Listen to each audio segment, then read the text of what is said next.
All right, let's jump right in. We're going to talk about one of nature's most incredible engineers, the honeybee. But stick with me, because this isn't just about insects. This is about a much bigger idea, that if we can understand the bee, we can start to learn how to read the entire universe. So, let's start with a puzzle. How does this tiny creature, with a brain smaller than a grain of rice, build one of the most mathematically perfect structures you can imagine? I mean, really think about that. It's a question that's been bugging scientists and thinkers for a very long time. And the thing is, the bee's work is just flawless. A honeycomb isn't some random collection of wax rooms. No, it's a masterpiece of engineering. It uses hexagons to get the absolute most storage space using the least amount of material. It's the peak of efficiency, something our best human engineers can only dream of. Okay, so to crack this puzzle, we might need to change how we're looking at it. Instead of just putting the bee under a microscope, some philosophical traditions suggest we should look at nature itself as a book, a massive text filled with all kinds of messages just waiting for us to read them. So how in the world do you read the universe? Well, this framework, which comes from the scholar Said Nursi, gives us a simple three-step guide. First, you use analogies, stuff from our own world that we already understand. Second, you apply reason and simple logic. And third, you observe nature like you're reading a text for clues. It's a pretty systematic way to think about things.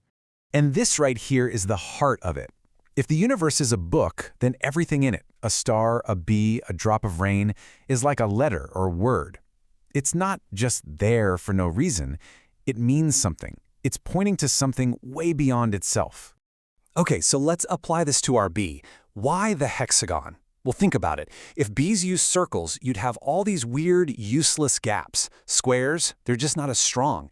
The hexagon is the one shape that fits together perfectly with zero wasted space, giving it maximum strength and volume. It's literally the perfect mathematical answer. Which brings us to the million-dollar question, right? A bee doesn't go to math class. It doesn't watch engineering tutorials on YouTube.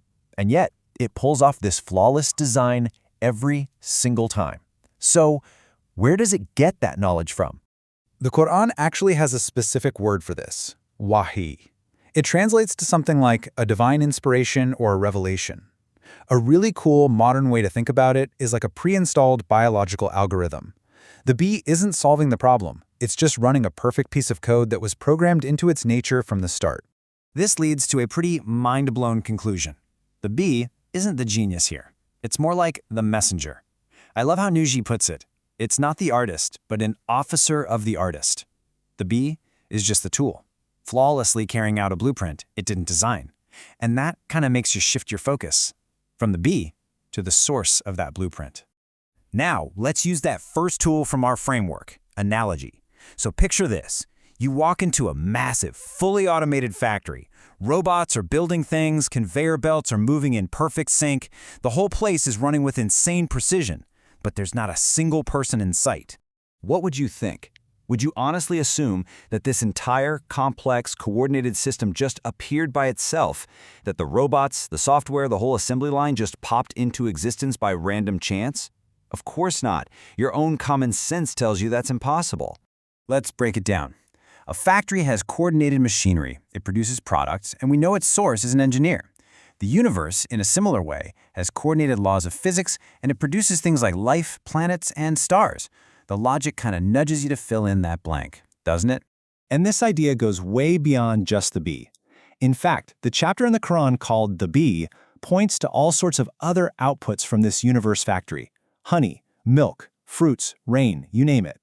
It frames these not as random accidents, but as purposeful gifts or blessings that are here to sustain us. So it all really boils down to a pretty simple line of thinking. If you see a complex program, you look for a programmer. If you see beautiful art, you know there's an artist. And if you see a whole universe running on incredible order and precision, this perspective says you should probably look for an orderer. So what's the big takeaway for us? Well, according to this worldview, our job isn't just to sit back and observe. It's to, first, try to understand the incredible design that's all around us. Second, to let that understanding create a real sense of wonder. And finally, to respond to all of it with gratitude.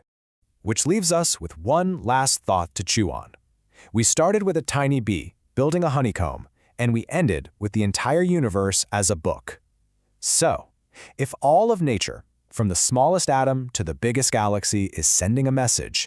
What do you think that message is?